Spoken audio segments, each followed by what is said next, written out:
Here in the workspace, we have the basic HTML structure, which we have linked the HTML file to the CSS file, and we give the website a title of Glow Muse. Here we have a folder called Images, which contains the list of images we're going to use on this website. We have a HTML file and a CSS file. Within the body tag, create a div with a class name of container. Within the container, we're going to have the header of the website. Within it, create a nav tag. Within the nav tag, create a div with a class name of logo. The logo of this website is going to have a text of Glow Muse. Below the logo, create an on other list items. Give the first list item to have a text of home. Copy it and duplicate it several times. Give each list items to have a different text. This is the updated list items we have. Below the on other list items, create a div with a class name of btn. Within it, create a separate div that has a class name of search. Within the search, we're going to have an image tag, and we're going to duplicate it 3 times because we're going to need 3 different images. Here we have inserted Google font link, and for the universal styling, we give it a margin of 0, a padding of 0, and a box sizing to be border box. We give the font family a Poppins and a second option to be Roboto. We targeted the root font size of it 62.5%, which makes one REM and one EM to be equals to 10 pixels, which helps when it comes to responsive design and also makes the calculation much more easier.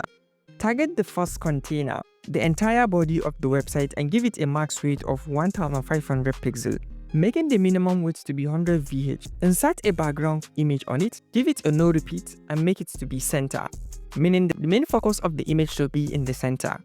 Give it a background size of cover. Insert overflow on it to be hidden, so anything that overflows out of the container to be hidden. Make it to be position of relative. Target the header of the page. Give it a weight of 100% and a height of 50 pixels. Target the nav bar. Give it a padding with a 1 m and a 1.5 m from the left and right, making it to be display of flex. Align item center with a justify content to be space between. Give it a background color using RGBA, making the opacity to be 0.1. Add a backdrop filter on it with a blur of 20 pixels, which is going to create a glass effect. Target the logo of the website. Give the logo a font size of 1.5 frame. Give it a font weight to be bold and change the color of the logo to white. Target on other list items. Give the list items to be display of flex and make a gap between each list items of 5 pixels. We're going to make it to appear on bigger screen sizes, but now we're working on a smaller device, so we're going to make it to be display of none. Target the LI. Take out the punches using list style of none and give the LI a padding. Target the list items itself, which are the links.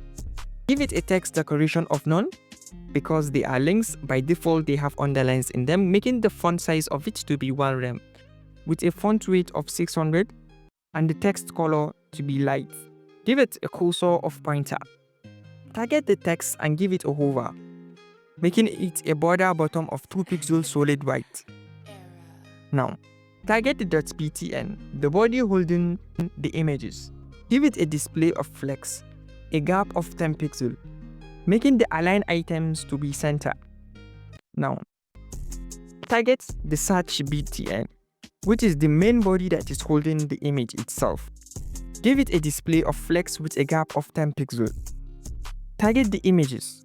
Give each image to have a weight of 15 pixels, making the height also to be 15 pixels, and give it a cursor of pointer. Now, this is actually what we're having here from the browser.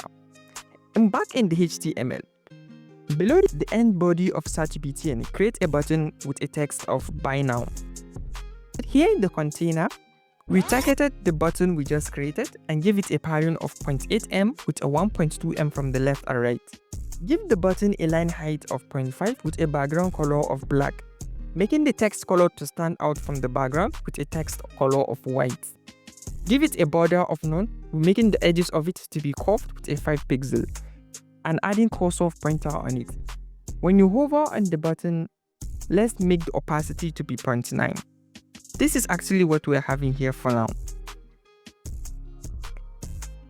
In the HTML, Below the ending tag of the header, create a div with a class name of inner container. Now within this inner container, we're going to have a h1. We inserted a text here.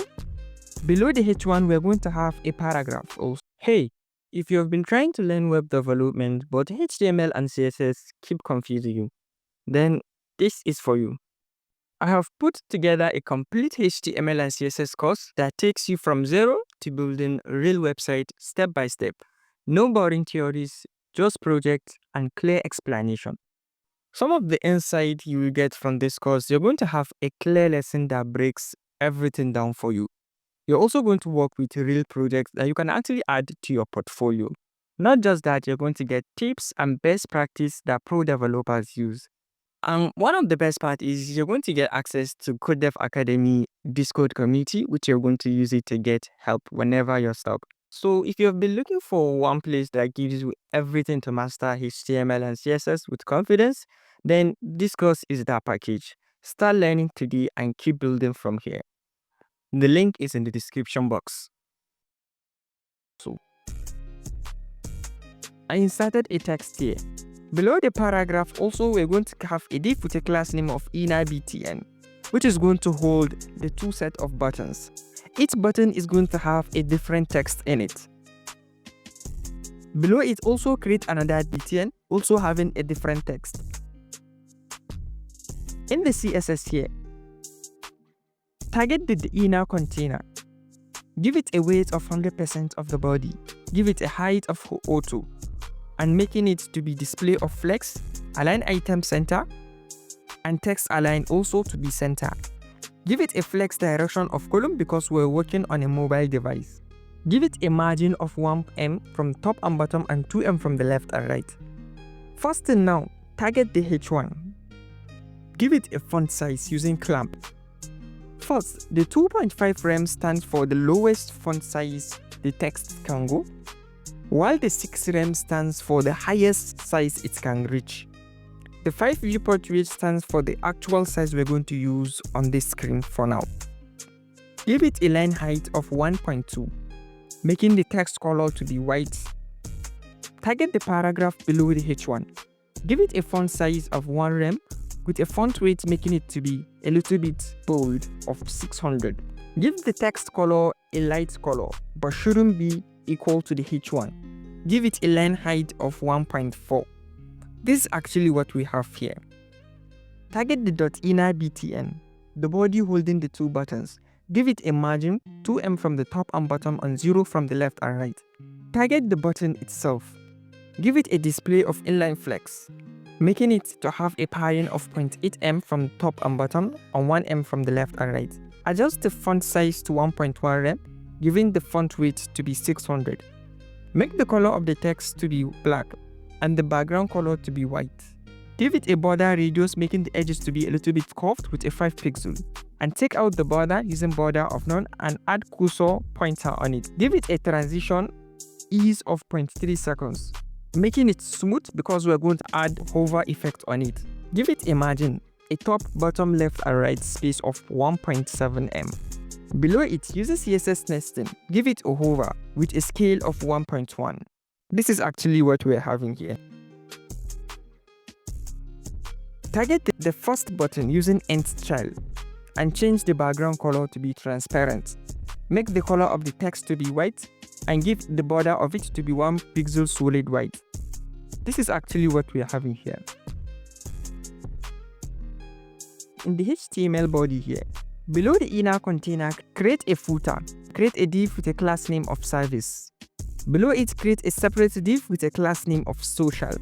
Now, within the service div, create another div and insert an image inside. After it, create a paragraph and paste a text inside. We're going to need 3 sets of these images. Now, update all images to have a different image with a different text.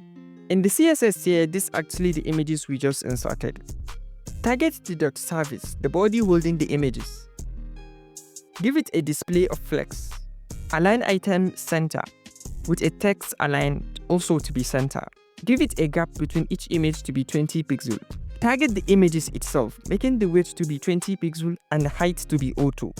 Give it an object fit cover. Now these are the images here. More styling to it. In the HTML body here, within the social div, insert an image here.